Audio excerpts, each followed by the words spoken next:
যেদিন ডিভোর্স হওয়ার কথা ছিল সেদিন সকালে তে জাঙ্কুককে ফোন করলো। তে বলো, আজকে কিন্তু আপনার আর আমার এক জায়গায় যাওয়ার কথা ছিল, আপনি রেডি তো? ও, আমার তো মনেই নেই। ওকে, আমি আসছি তোমার বাড়িতে, ওখান থেকে আমরা একসাথে যাব। ওকে, তাড়াতাড়ি আসুন। আসছি। জাঙ্কুক আর তে একসাথে বেরিয়ে পড়ল। প্রায় 3 ঘন্টা লাগবে সেই কোর্টে যেতে। তে অন্য জায়গা থেকেও করতে পারতো, কিন্তু এই কোর্ট থেকেই তে কাজটা করবে বলে ঠিক করলো। পুরো রাস্তা তে ভাবতে লাগলো এখনো সময় আছে, সে তার মত বদলাতে পারে। তে নিজেও জানে জাঙ্কুক তার মনে আস্তে আস্তে জায়গা করে নিতে শুরু করেছে। তে চাইলেও জাঙ্কুককে মন থেকে সরাতে পারছে না, কিন্তু জাঙ্কুক ভালো হলেও রেপিস্ট হিসেবে জাঙ্কুককে তে শাস্তি দিতে চায়, আর সেটা হলো ডিভোর্স। হ্যাঁ, এটাই জাঙ্কুককে বেশি কষ্ট দেবে। তে আর জাঙ্কুক কোর্টের সামনে এসে থামলো। জাঙ্কুক কোর্ট দেখেই চমকে গেল। জাঙ্কুক ভাবলো তে বোধহয় এখানে বিয়ে করতে চায়। তারপরেও জাঙ্কুক তেকে বলল, তে আমরা এখানে এসেছি কেন? আমরা কি আজকেই বিয়ে করব? আজ আমাদের ডিভোর্স হবে এই কোর্টে। হোয়াট? ডিভোর্স? মজা করছো? আপনার কি মনে হচ্ছে আমি এখন মজা করব? আমি জানি তুমি মজা করছো না, ভয় পাচ্ছো যদি এই রেপিস্ট হাজবেন্ডকে ভালোবেসে ফেলো। তে তুমিও জানো আর আমিও জানি তোমার মনের কোথাও না কোথাও আমি আছি। আমি এটাও জানি তুমি এখন আগের মতো আর আমাকে ঘৃণা করো না। তবে কেন কেন তে এমন করছো? Because you are a rapist. I can not live with a rapist. Rapist? What rapist? We are married. আমাদের মধ্যে যা হয়েছে তা সব পবিত্র আর বৈধ। তে প্লিজ এমন করো না। I can not stay without you. তুমি যা বলবে আমি তাই করব, তবু এমন করো না।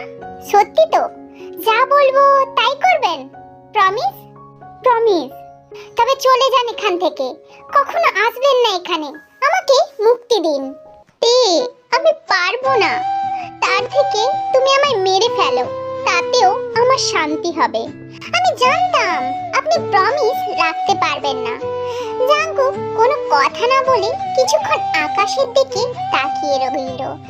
তে দেখলো জাঙ্কুক কাঁদছে। জাঙ্কুককে কাঁদতে দেখে তের খুব কষ্ট হলো। হঠাৎ জাঙ্কুক তের হাত ধরে কোর্টের দিকে যেতে লাগলো, কারণ ওরা কোর্টের পাশেই ছিল। জাঙ্কুক তেকে বলতে লাগলো, তোর মুক্তি চাই তো? আজকেই আমি তোকে মুক্তি দিয়ে দেব। চল। তোর ডিভোর্স চাই তো? চল, এখনই দেব। আর আমি তোর জীবন থেকে চলে যাব, এখানে আর কখনো আসবো না। তবে তোর আর আমার মিলন যদি ভগবান আমাদের ভাগ্যে লিখে রাখেন, তবে তুই নিজে থেকেই একদিন আমার কাছে আসবি। তুইও আমাকে চাইবি যতটা আমি তোকে চাই। তে কথাগুলো শুনছে আর চোখ থেকে জল পড়ছে। তের খুব কষ্ট হচ্ছে জাঙ্কুকের পাগলের মতো আচরণে। জাঙ্কুক তেকে প্রথমে কোর্টের পিছনে নিয়ে গেল, কারণ সেখানে কেউ যায় না। জাঙ্কুক তেকে বলে দিল জাঙ্কুক তের সাথে যা করবে তাতে সে যদি বাধা দেয় বা টু শব্দ করে, তবে তের কপালে খুব খারাপ কিছু থাকবে। জাঙ্কুক তেকে নিজের সাথে মিশিয়ে তের গলার ঘাড়ে চুমু দিতে লাগলো। তের কিছুই বলার ছিল না, কারণ সে জানে জাঙ্কুক যখন বলেছে বাধা দিলে ওর কপালে কষ্ট আছে তো আছেই। জাঙ্কুক এরপর তের ঠোঁটের দিকে এগোতে লাগলো। তের ঠোঁট এখন জাঙ্কুকের ঠোঁটের দখলে। তে তাও কিছুই বলতে পারছে না। জাঙ্কুক ওই অবস্থাতেই নিজের ঘড়ি দেয়ালের সাথে লাগিয়ে ভেঙে ফেলল। ঘড়ির কাঁচ হাতে নিয়ে তেকে পিছনের দিকে ঘুরিয়ে তের গলার পেছনে কেটে যে লিখে দিল। তে ব্যথায় দাঁতে দাঁত চিপে রইল, তবুও কিছু বলল না। এবার জাঙ্কুক তের হাতে কাঁচ দিয়ে জাঙ্কুকের ঘাড়ে তে লিখে দিতে বলল। তে কাঁপা কাঁপা হাতে আস্তে আস্তে লিখে দিল।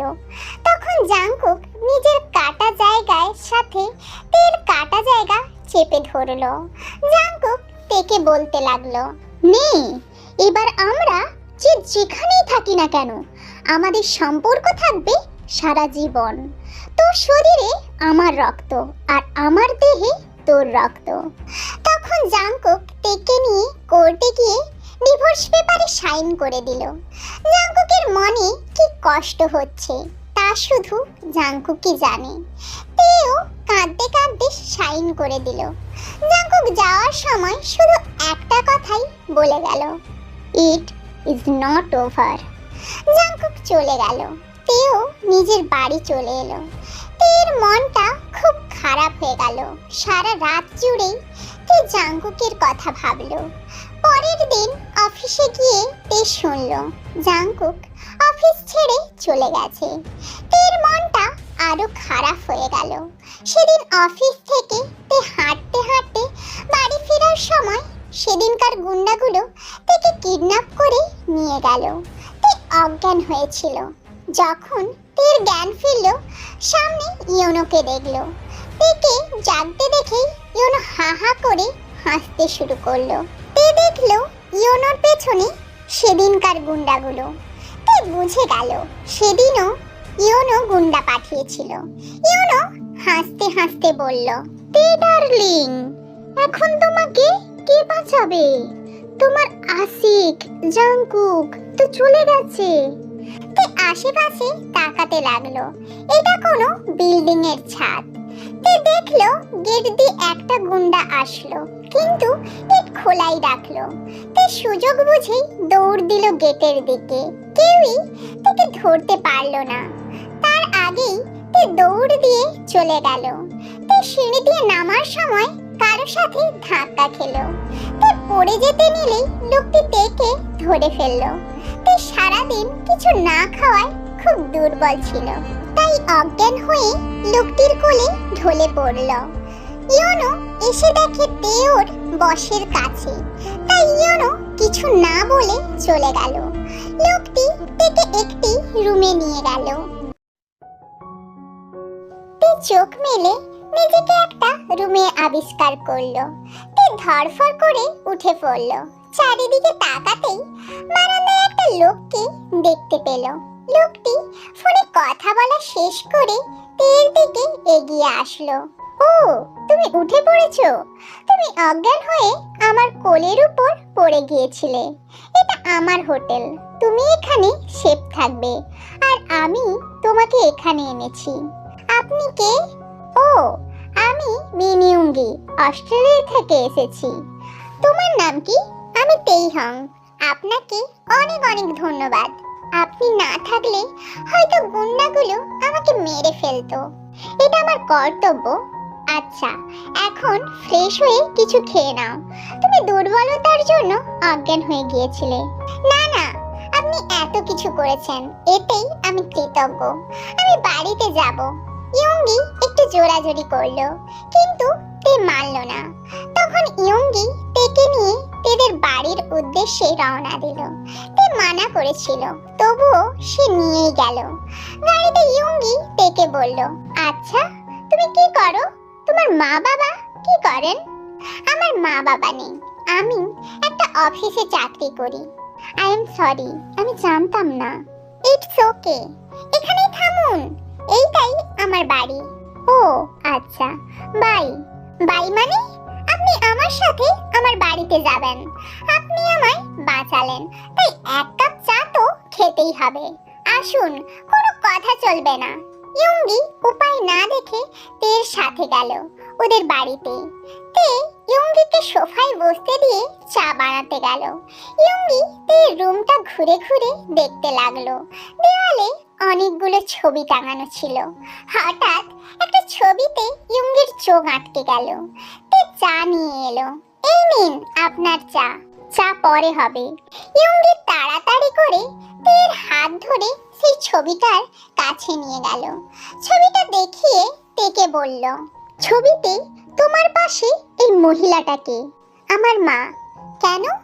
ইয়ঙ্গি সাথে সাথে তেকে জড়িয়ে ধরলো। ইয়ঙ্গি কাঁদতে কাঁদতে বলল, তে, আমি তোকে খুঁজে পেয়েছি। আজ আমার সবচেয়ে বেশি খুশির দিন। তে কিছুই বলল না। লোকটা কে আর তের নাম জানলো কি করে? কারণ সে তো তার নাম তেইহং বলেছিল। কিন্তু আমি আপনাকে চিনি না, আর আপনি আমার নাম জানলেন কি করে? আমি তোর বড় দাদা সুগা, আর এটা আমাদের মা। জানিস তোকে আমি কত খুঁজেছি। আমি ইন্ডিয়াতে এসেছি শুধুমাত্র তোকে খুঁজতে। আমি খবর পেয়েছিলাম তুই আর মা একসাথে থাকতিস। তোরা আগে যেখানে থাকতিস আমি সেখানেও গিয়েছিলাম তোদের খুঁজতে, কিন্তু জানতে পারি মা মারা গেছে আর তুই অন্য কোথাও চলে গেছিস। তখন থেকে আমি শুধু তোকেই খুঁজছি। আজ আমি আমার ছোট্ট তেকে পেয়েছি। সুগা কাঁদতে কাঁদতে বলল। তে সুগার কথা শুনেছে তের মায়ের কাছ থেকে। তে সুগাকে অনেক ছোটবেলায় দেখেছে, কিন্তু মনে নেই। তে সুগাকে জড়িয়ে ধরল। ভাইয়া, তুমি জানো আমি তোমাকে কত মিস করেছি। মা যখন তোমার কথা বলতো তখন খুব ইচ্ছে করতো তোমার কাছে যাওয়ার। আমিও তোকে খুব মিস করেছি। জানিস বাবা তোদের তাড়িয়ে দেওয়ার পর তিনি একটা বিয়ে করেছিলেন। যাকে বিয়ে করেছিলেন তিনি খুব খারাপ ছিলেন, আর বাবা আর আমাকে হত্যা করে সম্পত্তির মালিক হতে চেয়েছিলেন। বাবা ওনাকে পরে তাড়িয়ে দিয়েছিল। তখন বাবা নিজের ভুল বুঝতে পেরেছিল। তখন তিনি তোকে আর মাকে ফিরে পাওয়ার জন্য আকুল হয়ে ওঠেন। তে, আমি তোকে নিয়ে যেতে এসেছি। কালকেই আমরা অস্ট্রেলিয়া যাব। তে ওর সব পরিচিত লোকেদের কাছ থেকে বিদায় নিয়ে সুগা আর তে অস্ট্রেলিয়া চলে গেল।